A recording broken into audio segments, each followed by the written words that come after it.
Ruido Sound. This is Taylor, aka Liquid Earth, aka Mr. Liquid, aka Senator Bongwater, and formerly an artist called Rulu. I am a dance music DJ and producer, originally from California and now located in Barcelona.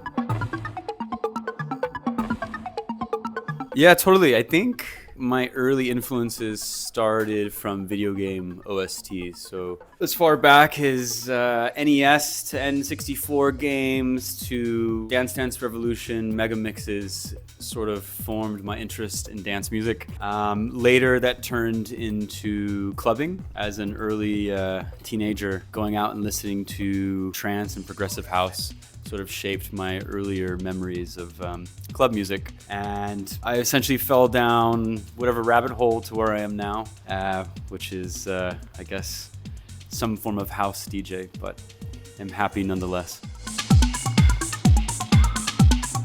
I remember going to a festival which doesn't exist anymore in Los Angeles, and that sort of changed my life. Yeah, I remember seeing these DJs play on this stage with maybe 15,000 people in the center of downtown LA, and I didn't really understand it, but I loved it, and from that point on, I don't think I could get enough.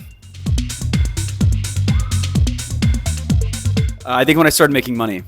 I don't think it was ever very serious. It was always a bedroom hobby. I started producing when I was 14 or 15 with a bootleg copy of Fruity Loops, and I think when I started to develop a taste and a style, people started to pay attention, and I got picked up on an agency called MN2S, which are still around and based in London, and essentially moved to London with a dream and started getting paid to DJ. And I was like, okay, this is a serious deal. Let's see where it goes.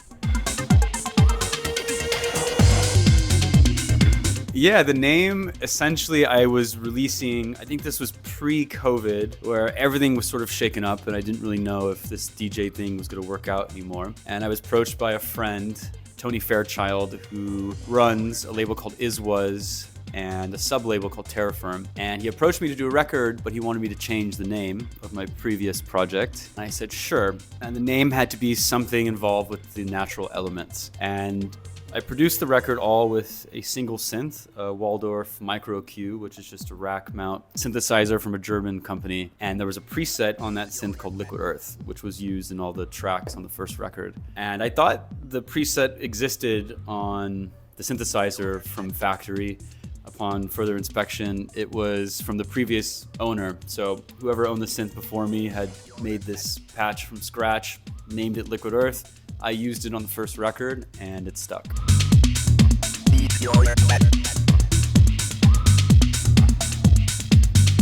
I mean, there's huge cultural differences between the two. Los Angeles is a vastly different climate in regards to nightlife. You know, there's not so much freedom of movement, I think, as far as clubbing goes. So for me to be a 22-year-old in Berlin for the first time, it was kind of shocking to have this freedom of club exposure. So that alone kind of shook me and made me feel like this was the right place at the right time, especially in my early 20s. Now I'm not so sure I would say the same thing, but I mean, both cities are beautiful in their own right. I don't know if I could ever go back to Berlin to live, the same with Los Angeles, but I think for the certain times of my life, they made sense. Yeah, of course, I listen to tons of non-electronic music. I think the most recent is Oasis. I have a bunch of Oasis albums. I have ID Gourmet, Canta en Español with Los Panchos. I have a bunch of yacht rock, Daryl Hall and John Oates. Dry Cleaning, which is a group from the UK a friend recommended. The album is called New Long Leg.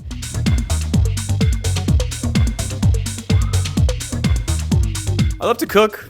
I love cooking. I love taking care of my little puppy. I enjoy my normal day-to-day bike rides through the city of Barcelona. Generally just enjoy living in a city that is so food-centered.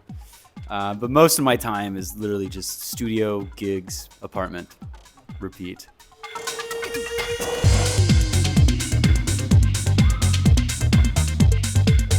Yeah, sure. I mean, coupled with a massive pandemic, I think that kind of shook everything up within the nightlife. Pre-pandemic, just the constant struggle of living in maybe like a city or a culture that doesn't appreciate art forms as much as it does other careers. I think leaving a place that didn't support the arts and moving to a place like Berlin or now Barcelona, it feels more comfortable pursuing this path. But yeah, I mean, there's struggles with all types of artistry. You never know if it's the right path or, you know, if the track you're making is finished. But I think as you get older, you realize to trust yourself, and hopefully ends in a nice outcome.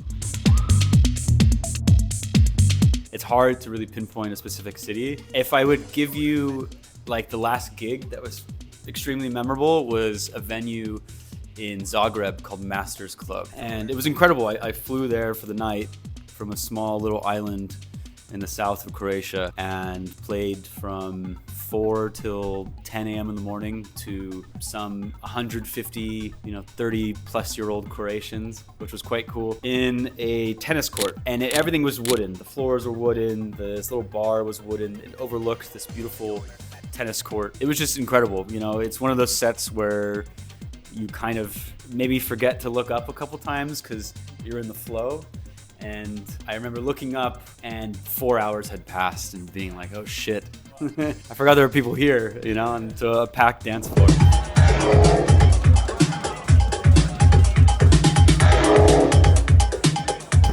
I think if you were to ask a city, Mexico City has been a highlight. There's been a few parties there. One being the Capricho Crew, which do DIY venues. There's Funk Club, which is more of like a classic infrastructured club. And a really cool party, a queer party called Pour Detroit, which moves around the city. All three of which are incredible, which I recommend checking out.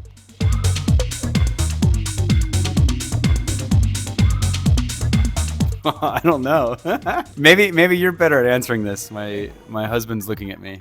I don't know. I feel like I'm pretty transparent of a person. I think most of my friends might tell you this. That I think what you see is what you get. I feel like I wear my personality on my sleeve for whatever that means. But yeah, I don't know. I don't really hide myself, at least anymore.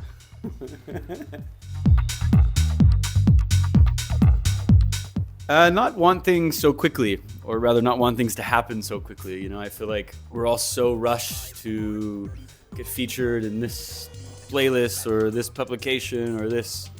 Sometimes when things happen too quickly, especially in a career like DJing, there's no longevity in it. It's not really meant to last.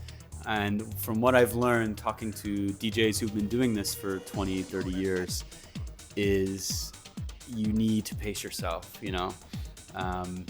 It's not necessarily a race. And having that longevity in a DJ career is really important to me. Being able to do this up until I'm, in my 40s.